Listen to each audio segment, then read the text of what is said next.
After 7 years of Cold War, I returned to the country with my 7-year-old son to visit my parents. As soon as we got off the plane, I encountered my ex's good friend at the airport. He asked me, 7 years have passed, when do you plan to apologize to Michael for running away from the wedding? His childhood friend Michael was my ex-boyfriend who almost married me. 7 years ago, we held our wedding at a hotel. But during the bride's entrance, he suddenly announced a pause and pulled a girl in a white dress from the audience. He affectionately announced to the guests below, "Rachel is my first love, and I promised her that I would walk the red carpet with her once. After today's wedding, I will settle down, so I want to fulfill this promise now." After saying that, he looked at the MC and signaled to continue. The guests below were in an uproar, all waiting to see me, the bride-to-be, become a joke. After a moment of silence, I grabbed the hem of my wedding dress and left the scene. He didn't chase after me, and I didn't wait. Now, 7 years have passed, and my child is 7 years old. My ex-boyfriend's good friend is still persuading me to kowtow and apologize to rekindle the old flame. I laughed upon hearing this and pulled my son from behind me to face him. "Baby, say hello to Uncle and tell him what your dad's name is." Daniel looked at the boy in front of him in disbelief. "Elaine, you actually ran away pregnant and gave birth to Michael's son? Although the method is a bit despicable, it's not in vain that Michael waited for you for 7 years. I knew he misunderstood and corrected him, this child is not Michael's. I got married 7 years ago, he is my son with my current husband." Daniel was stunned, as if he had heard something absurd. "You actually dared to marry behind Michael's back? Do you know he searched for you like crazy?" I nodded calmly, "Yes, I got married 7 years ago." After saying that, the taxi I called arrived, and I walked around him to leave. But he grabbed my suitcase tightly and wouldn't let go. "Elaine, explain clearly, what do you mean you got married 7 years ago? How old is this child? Is he Michael's?" Daniel's excited voice was like a thunderclap, attracting curious glances from passers-by around. But he seemed unaware, his eyes bulging like bells, scanning my son's face inch by inch. While speaking, he nodded affirmatively. "This child looks just like Michael's offspring, with big eyes, double eyelids, and dimples. Elaine, you're really bold to run away pregnant. No wonder you had a Cold War with Michael for 7 years. It was to let this child grow up so you could use him to make the Gu family accept you. Elaine, you're quite scheming." I frowned. I really couldn't see any resemblance between my son and Michael. After all, his father is from Hong Kong, of Chinese-French mixed heritage, even the ethnicity is different. Before I could explain, Daniel continued, "Although Michael has never given up looking for you these years, even neglecting Rachel for you, as his good brother, I still have to warn you, don't think that having Michael's child means you can push your luck. 7 years ago, you ran away from the wedding over such a trivial matter, making the Gu family lose face. If it weren't for Michael willing to endure family punishment to make his parents forgive you, you would have been out of the picture long ago. It's still early now, hurry and come with me to the store to buy some fine cigarettes, alcohol, gifts, and such.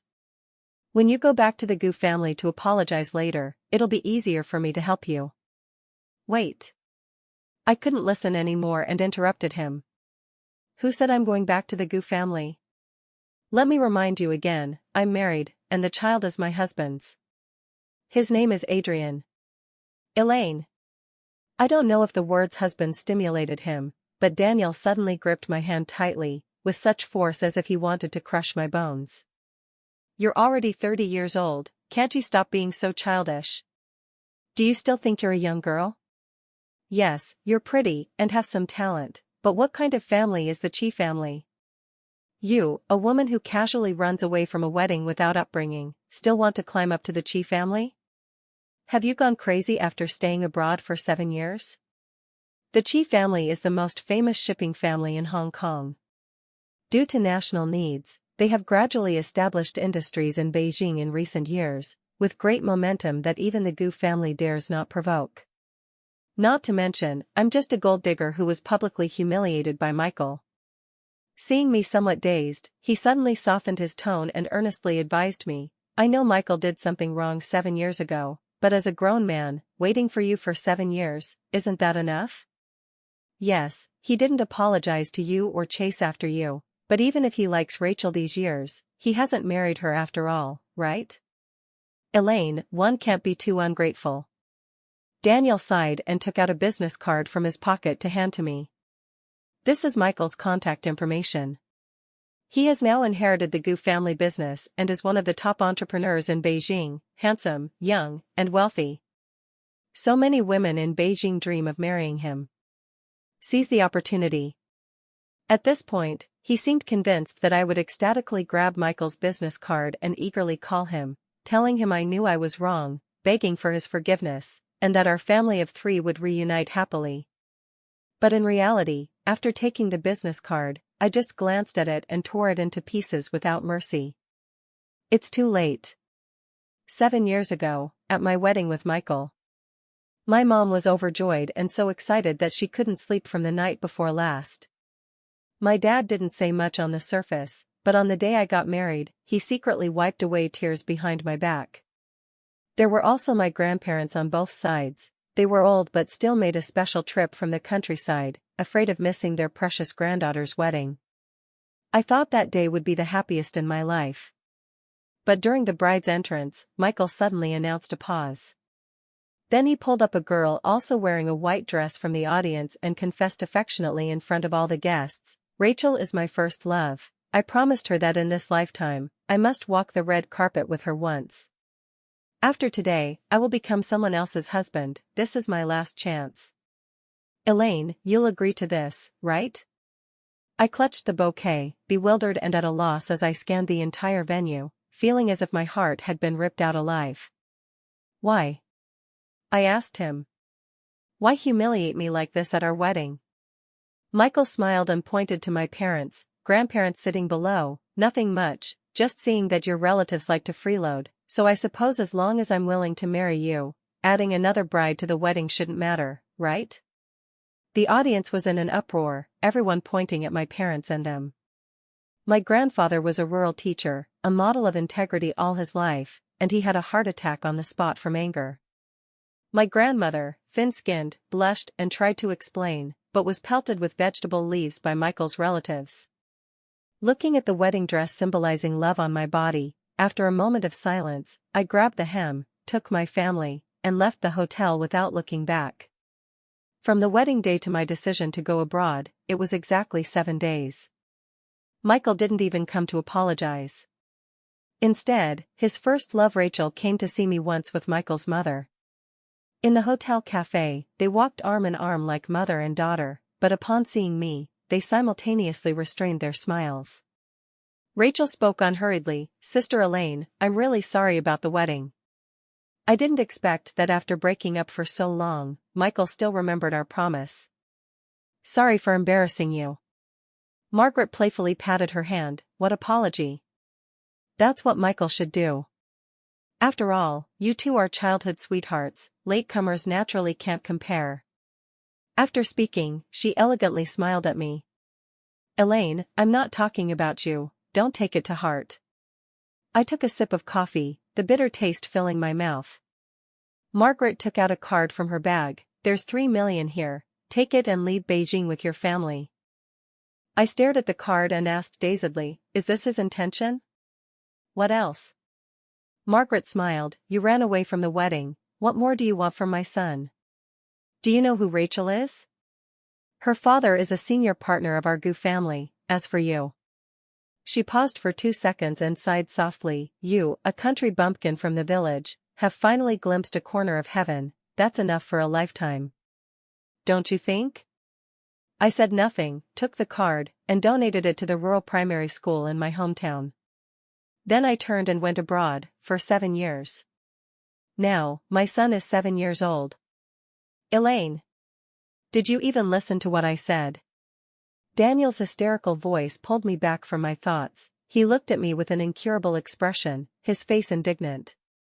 "Michael is now successful in his career and still can't forget you. If you don't seize the opportunity to apologize to him now, you really won't have a chance to reunite later. Weren't you the most scheming before?" How come you can't even calculate this now? Looking at his indignant appearance, I just felt exhausted. I raised my voice and notified him one last time. Elaine, am already married. My husband loves me very much, my child is very cute, I'm living well, I don't need anyone's forgiveness, please don't bother me anymore. After saying this, I quickly held my son's hand tightly and pulled him toward the taxi. Daniel behind me wanted to chase, but only saw the taxi's exhaust. Without time to think, he took out his phone, clicked on Michael's avatar, and urgently said, "Michael, I saw Elaine, she's back in the country." The man on the other side of the screen was stunned, suddenly stood up, and rushed out hurriedly, almost hitting the glass door. Arriving at the booked hotel, I settled the luggage and took my son to the restaurant to eat. Just as we went downstairs, a resounding exclamation came from the entrance through the lobby. "Michael! It's her! Elaine is coming down." I looked up. Daniel was standing in the lobby with a handsome man. He was tall, wearing a custom-tailored suit, with somewhat disheveled hair on his forehead. It was obvious he had rushed from outside. My ex-boyfriend, Michael, who almost married me. He stood not far away, his eyes fixed on the boy I was holding, his Adam's apple bobbing. "Elaine, is he my son?" I was stunned, memories flashing through my mind in an instant. Like most Cinderella and tycoon romances, Michael and I met by chance and fell in love at first sight. He was a pampered second-generation rich kid, tipping thousands casually. I was a hard-working student who barely escaped a small town, working part-time at a small restaurant near school to support myself.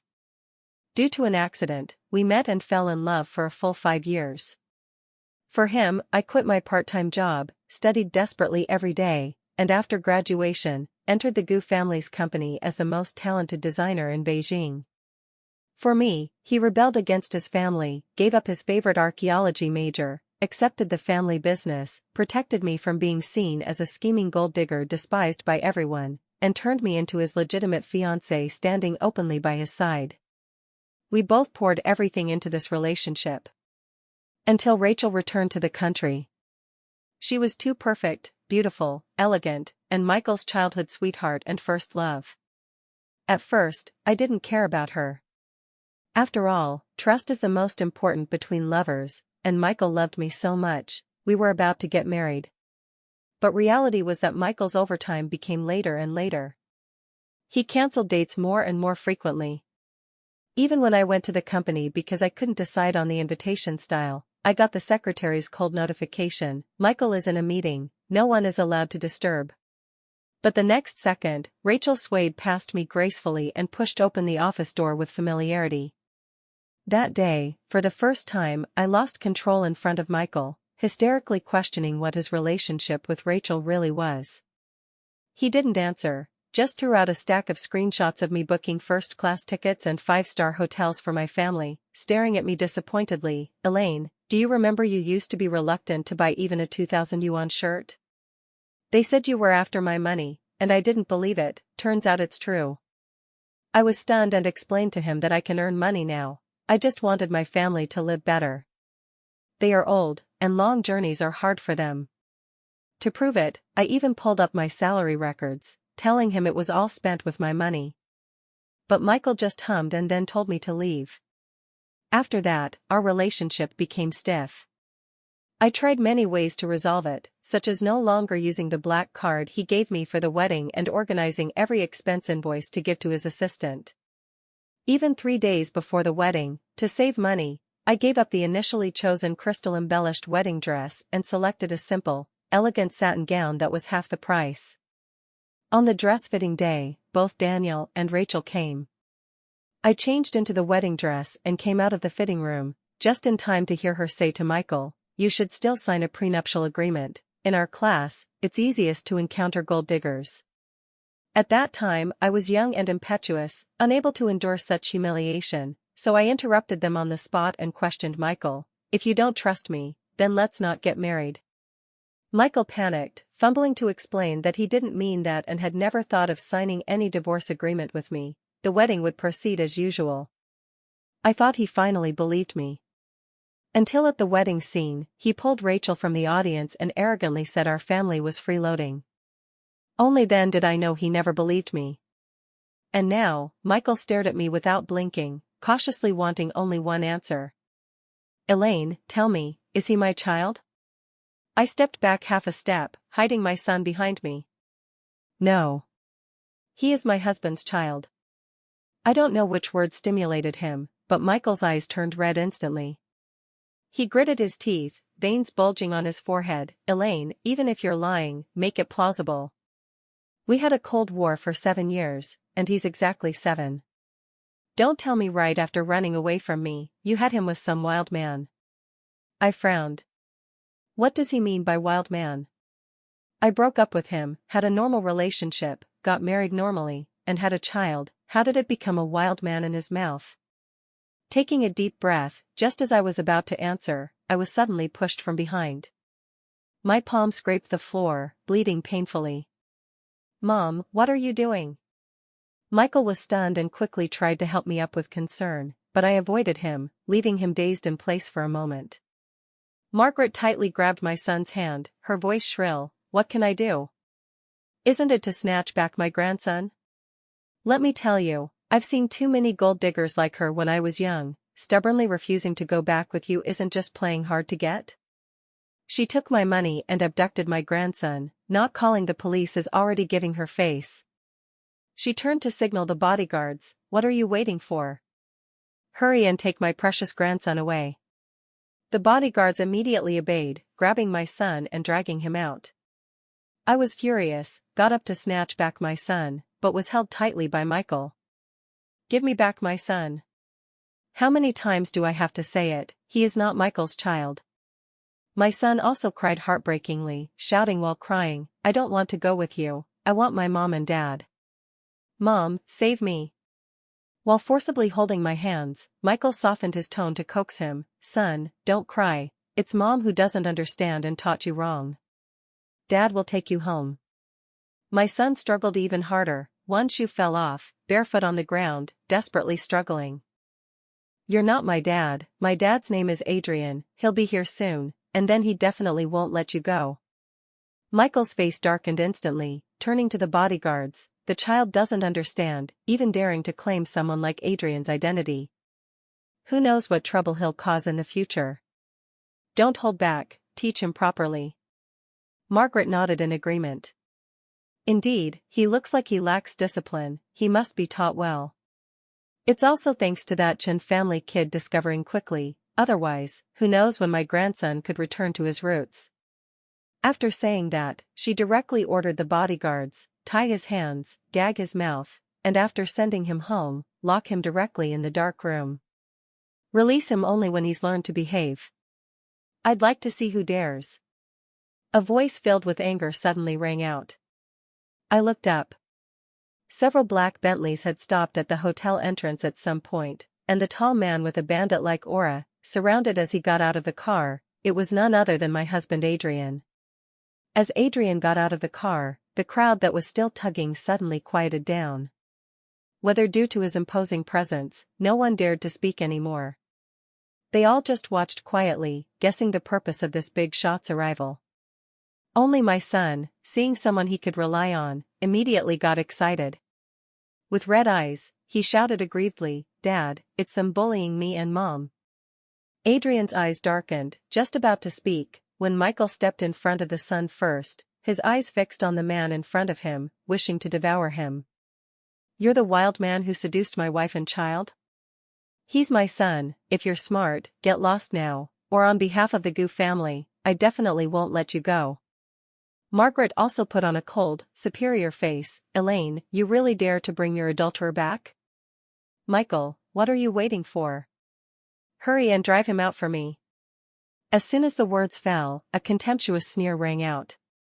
My husband Adrian walked to my side, intimately putting his arm around my shoulders, then unhurriedly said, First time seeing someone so eager to be a stepdad. Baby, is it because you're too beautiful? I lightly hammered him, signaling him not to joke in such a place. But my action appeared as flirting in Michael's eyes. Michael immediately became alert. Who are you? Does an outsider like you get to speak here? Adrian scoffed, not yielding at all, his aura even stronger. I am her legal husband Adrian, and also this child's biological father. The words legal husband and biological father deeply stung Michael. He tensed up like a bristling beast, momentarily ignoring the name Adrian, but Daniel and Margaret did not. Daniel's face suddenly paled, stammering, "You're Adrian, the shipping tycoon from Hong Kong?" His legs went weak, almost falling to the ground. Margaret stared at me in disbelief. "You actually climbed up to the Chi family, Elaine, you. Michael then came to his senses, feeling some fear in his heart, but unwilling to believe the facts before him. He stared fixedly at Adrian's expensive attire, trying to find some flaw. But in the end, it was fruitless. Finally, he could only roar in shame and anger. "What are you pretending here now? If you're smart, give back my son. Otherwise, the Gu family will never let you go." Adrian sneered, "Is that so? Then how do you plan not to let me go? Are you tired of living and want a beating?" Seeing Adrian not giving him any face, Michael was so angry his face turned ashen. He didn't want to be looked down upon in such a place, so he swung his fist at Adrian. But Adrian was taller, exercised year-round, and more agile. Except for not defending against Michael's first sneak attack, he quickly gained the upper hand. Soon, Michael took a punch to the face, and then Adrian punched him one after another, quickly leaving Michael's face bruised and swollen. Nearby, Margaret saw Michael being beaten and immediately became anxious. She turned to snatch my son but was firmly held down by Adrian's bodyguards after just a few steps. "Elaine! You bitch! Give back my grandson. If something happens to Michael, the Gu family definitely won't let you go." I held the child with both arms, my gaze cold. I was no longer the girl she could boss around before. Seeing I didn't obey, Margaret glanced at Daniel nearby. "What are you waiting for? Hurry and help Michael. As long as you help, the Gu family agrees to that cooperation with the Chin family." My son noticed the danger, his little face wrinkled, crying loudly, "Dad! Dad! There are bad people here, come quickly." I also vigilantly stepped back half a step. The bodyguards directly surrounded, ready to suppress at any time. Under everyone's gaze, Daniel smiled bitterly twice, spread his hands. "Auntie, it's not that I don't want to help, but that's the Chi family. The Chin family just wants cooperation, not self-destruction." After saying that, he took a deep breath, seized the opportunity, and ran out of the hotel. "Daniel! Daniel!" Margaret shouted crazily at his back. Michael was also distracted, looking incredulously at the man's departing figure. Adrian finally vented enough, grabbed Michael, and threw him to the ground. "This is just a small lesson. In the future, stay as far away from my wife and child as possible." Seeing the situation turning bad and Michael bruised, Margaret bit a bodyguard and angrily called the police. "You dare to hit people and snatch my grandson. Wait, the Gu family definitely won't let you off so easily." After years of being pampered, she had never suffered such great humiliation. Michael showed a smug expression on his face. As a well-known entrepreneur in the city, he contributed a lot of taxes to the local economy. If the child was really his and he was unilaterally beaten by Adrian, he was confident he could make us pay the price. Michael stared at me. "Elaine, apologize to me now, otherwise, when I get back the child's custody, this child will have nothing to do with you anymore." Looking at such a confident Michael, I just sneered in response. After a while, someone arrived at the scene, but it wasn't the police, it was the hotel's manager. Before the manager approached, he exclaimed, "Oh my God, who did this?" Michael immediately pointed to Adrian. "It's him who beat me. Get your security to come and drive this person out." As soon as the words fell, he received the manager's angry glare. Before he could react, he saw the manager being deferential to Adrian. "Adrian, is this the troublemaker?" Michael and his group didn't know that the mall they were in was also Adrian's property, making their arrogant behavior here especially ridiculous. Adrian said calmly, "Not exactly causing trouble, but this person insists my son is his and wants to snatch away me and Elaine's son." Michael immediately shouted, "You're talking nonsense. This is clearly my and Elaine's biological son. The manager got angry on the spot and scolded, "You're the one talking nonsense. Everyone in our entire company knows this is Adrian and his wife's child. Adrian has always been kind to employees. Our wedding and the child's 100-day banquet invited all company staff. From our marriage to childbirth, he personally witnessed our wedding, the good news, even the mother and child safe on Facebook." So Michael's claim that Adrian snatched his son seemed utterly absurd to the manager. Adrian merely used a glance, and the manager immediately understood his meaning.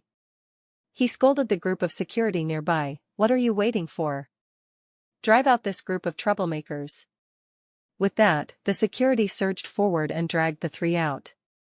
Where had Michael and Margaret ever suffered such humiliation? While being dragged away, they still threatened not to let us go. Until their voices completely disappeared, the manager wiped his sweat and said deferentially, "Sorry, Adrian, this incident is my dereliction of duty. I will pay special attention to their every move and absolutely not let this group enter the Chi family's properties again." I nodded with Adrian, not pursuing further. But I didn't expect that after Michael knew he couldn't snatch from Adrian, he chose to use public power.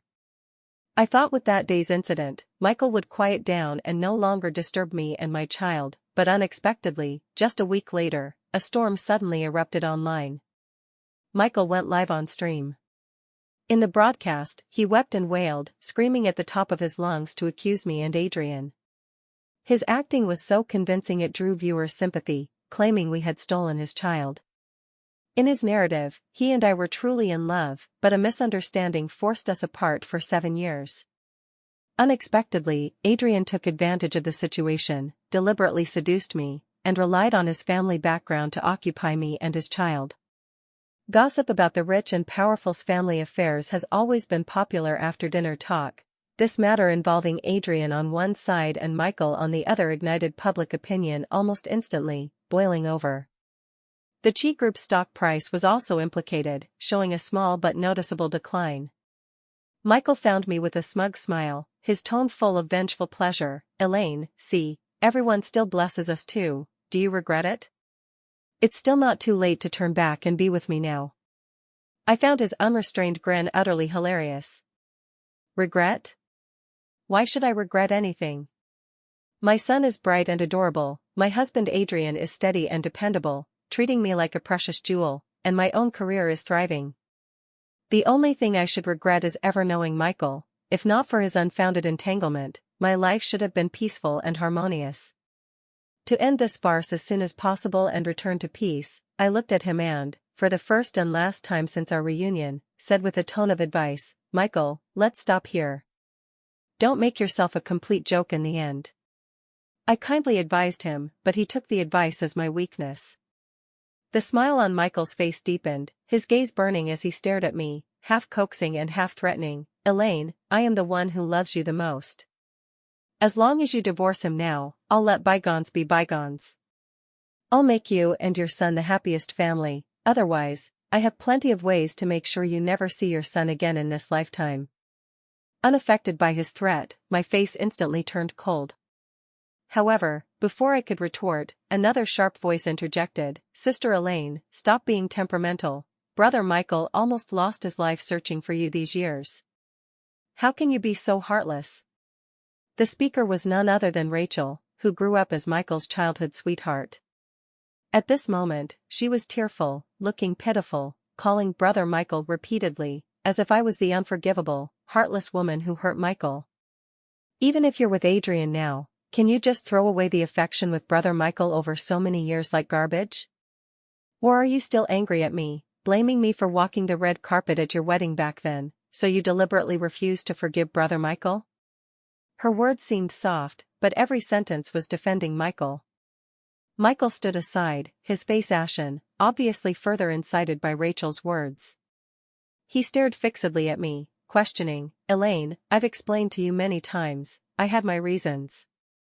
Besides, the one who ran away from the wedding back then was you, not me. Even now, don't you think it was your fault?" Looking at this absurd scene before me, hearing this inverted questioning, I finally couldn't help but let out a cold laugh. "Michael, the one who should bow and admit wrong has never been me. With that, I resolutely turned around, completely leaving behind those two faces full of calculation and accusation. Due to Michael's tricks, in these days, the Chi Group's stock price has experienced some fluctuations, but Adrian has been in the business world for many years with a solid foundation. This bit of public opinion storm is not enough to shake the roots or cause an irreparable situation. However, watching him handle this matter with constant phone calls all day, my heart couldn't help but feel a pang of distress. During this time, not only did the media cling to Adrian like sharks smelling blood, but even my son encountered several suspicious tailing incidents. Nowadays, people resort to any means for news. I was anxious all day. Fortunately, although Michael is a scoundrel, he wouldn't let the child he mistakenly thinks is his own flesh and blood fall into real danger. However, he frequently found excuses to approach his son, even repeatedly showing intentions to secretly take the child back to the GU residence. In any case, Michael's actions have genuinely disrupted our peaceful life. Looking at the faint dark circles under Adrian's eyes, I finally made up my mind and said, "Adrian, let's take the baby for a paternity test. This way, we can completely cut off the GU family's delusions and prevent them from entangling further." Actually, a paternity test is indeed the best way to make Michael give up those ideas, but the reason I hesitated to suggest it was my own concerns. I was afraid that rashly doing a paternity test would bring invisible harm and psychological shadow to my young son. After all, which child can calmly accept parents questioning their own bloodline? And Adrian, which man can accept his child being questioned about bloodline? Even if doing so is to break the doubt. I struggled inwardly, not knowing if this would make Adrian sad. After all, he never doubted me. Who knew he would gently hold my hand and say, "Okay, as long as it can make you and the baby feel at ease, I'm willing to do anything." His clear and firm voice was like a warm current, instantly dispelling the gloom and hesitation in my heart. My eyes heated up, and I couldn't help but throw myself into his arms. He reached out, gently rubbed my hair, and softly comforted me. The paternity report came out very quickly under Adrian and Michael's operations. That day, all people related to this matter went to the court to wait for the results. And when the paternity test results were read out by the staff, the large courtroom live stream was instantly flooded with comments. Michael suddenly stood up from the defendant's seat, his handsome face twisted in extreme shock and disbelief. He stared fixedly at the screen, his voice hoarse and utterly desperate. "Impossible, absolutely impossible, you must have made a mistake. How could Adrian possibly be the baby's biological father? Someone must have tampered with it." He seemed mad, with bloodshot eyes, roaring at the court, "I demand a retest, immediately, right now. This result is wrong." My heart tightened suddenly, looking at my son's innocent yet slightly uneasy little face on the appraisal seat. I absolutely couldn't agree to let him suffer again. I refused without hesitation. "No. Paternity tests aren't something you can do whenever you want. It's not like buying vegetables on the street." My voice wasn't loud but exceptionally firm, and everyone present quieted down. Adrian, standing by my side at this moment, was like a solid fortress, exceptionally reassuring. Upon hearing this, he curled his lips into a cold and mocking arc, looking at Michael. "Mr. Michael, no matter how unwilling you are to accept the facts, this child is indeed my, Adrian's, and Elaine's biological son. This is irrefutable." "No, I won't believe your nonsense." Michael had obviously lost his reason. He suddenly pushed away the barrier in front, trying to rush to the appraisal seat, aiming straight at that small figure, shouting madly, "Retest, I must see a retest with my own eyes." However, after just 2 steps, his arm was suddenly grabbed by an irresistible force. Adrian held his hand and said, "Mr. Michael, you're so frantic, insisting this child is yours. Could it be that you have some hidden illness and can't have children in this lifetime? You." Michael was so angry he almost went mad. And at this time, Margaret, Michael's mother, who had been silent nearby, suddenly spoke. She tightly clutched her son's arm, her voice trembling with excitement. "Michael, stop it, don't make a scene anymore." Looking at her son who seemed crazy before her, she felt heartbroken beyond measure, but deep in her heart, she probably thought I would never be worthy of her son, so she absolutely wouldn't allow her son to sink further. "Mom, let me go." Michael tried to break free. "Don't you want your own grandson?" Margaret took a deep breath, as if making a great determination. She looked around, especially at Adrian and me, finally fixing her gaze on her son's face, and said gravely, "Michael, wake up. 7 years ago, this woman took my 3 million and left you. A fickle woman like her wouldn't give birth to your child." In an instant, inside and outside the courtroom, there was dead silence. The livestream comments seemed to pause for a fraction of a second. Everyone was stunned by this sudden truth. Michael's body suddenly stiffened, turning into a statue. He turned his head extremely slowly, looking incredulously at his own mother, ignoring Margaret's slander against me, and asked, "Mom? What did you say? It was you who gave her money and forced her to leave me?" Margaret dared not meet her son's empty gaze. She averted her eyes, her tone urgent yet stubbornly unquestionable. "Michael, I did it for your own good. She was just an ordinary girl with nothing back then, who would only drag down your future. Rachel comes from a prestigious family, a match in status who can help you reach higher. Our Gu family only recognizes a daughter-in-law like Rachel." "For my own good?" Michael murmured, repeating these 3 words, the last trace of color drained from his face, pale as paper. The huge shock swept over him like waves. It turned out that my sudden and resolute breakup 7 years ago, the deep-seated resentment and unwillingness he couldn't let go of these 7 years, and the shattered hope after learning he had a child 7 years later, were all because of his own biological mother. It turned out he hated the wrong person. It turned out the betrayal he firmly believed in was a carefully planned barbaric expulsion. It turned out the father-son bond he longed to reclaim was severed from the beginning by his closest kin. How could this be? Michael couldn't believe it. In his heart, he blamed everything on Margaret. He felt if not for Margaret, I wouldn't have left, would still be by his side now, and the child would still be his. I watched his and his mother's performance, shaking my head with a bitter smile. Back then, I left him not because of Margaret's humiliation, but because of Rachel's provocation and his heartlessness, and his contempt for me and my family. Those incidents one by one, perhaps he has forgotten, but I haven't. After nearly collapsing in painful cries, he suddenly lifted his head, stepped in front of his mother, his hands like iron clamps fiercely gripping Margaret's shoulders with such force as to almost crush her bones, his voice shaking uncontrollably. "Mom. Why is it you? It was you who personally broke up me and Elaine. It was you who used money to sever my father-son bond with the child." Every word he said seemed squeezed out through gritted teeth. Margaret was shaken so hard she could barely stand, her face instantly turning deathly pale, her eyes flickering, not daring to meet her son's gaze full of pain. The air froze, leaving only Michael's heavy breathing and that silent yet deafening accusation. Margaret kept apologizing to him. The scene was too boring, so I signaled Adrian and wanted to leave first. But when Michael saw I wanted to leave, he disregarded everything, pounced in front of me, hugged my legs, and begged for forgiveness. Michael was almost sobbing uncontrollably. For the first time, this man who was always high and mighty took the initiative to lower his proud head. He knelt begging me to turn back, knelt begging me to forgive him, knelt begging me to divorce Adrian. He was willing to treat my son as his own biological son. But for his pleas, I just slowly stepped back. I told him, "Michael, between us, it ended 7 years ago. No one can wait for someone forever. I already have my new life, please don't disturb me and my family anymore." After saying that, I turned and left. Behind me came the man's uncontrollable painful cries. I didn't stop my steps, holding my son's hand tightly.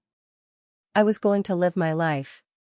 After returning, I threw everything that happened today out of my mind, until 3 months later, I saw the news of the Gu Group's bankruptcy and liquidation on financial news. At the same time, the Gu family's heir Michael went mad in front of media cameras, taking off his suit, tearing his shirt into disarray, stumbling out, muttering my name. I originally didn't care what he would do next, but Michael's mother suddenly found me. She knelt in front of me, tearfully begging me to persuade Michael, to make him change his mind and revive the family business. At that time I was leisurely leaning on my husband Adrian's shoulder, flipping through a travel magazine. Upon hearing this, I just shook my head lightly. I'm sorry, Margaret, I and your Gu family have no ties anymore, and I have no obligation to persuade your son. After saying that, I no longer looked at her, got up, and went to the kitchen to find my son to eat fruit. When I saw Margaret again, she was standing at a cold, windy street corner distributing supermarket promotion flyers, looking haggard. Her once proudly protected good daughter-in-law Rachel stood aside, not only not helping, but with a face full of impatience and harshness. Rachel even viciously shoved Margaret, who tried to approach her, spewing harsh words, "Stay away from me. Bad luck, it's all because of your Gu family." Later, I accidentally learned that Rachel was discovered to be pregnant with Michael's child before marriage. Because of this scandal, she was driven out by the Meng family, eager to distance themselves, falling from a pampered heiress to a bottom-rung person worrying about livelihood. However, none of this has anything to do with me anymore. Because next week, Adrian, our lively and cute son, and I are setting off to Northern Europe to see the aurora. We live very happily, peacefully, and warmly, and no one will disturb us anymore.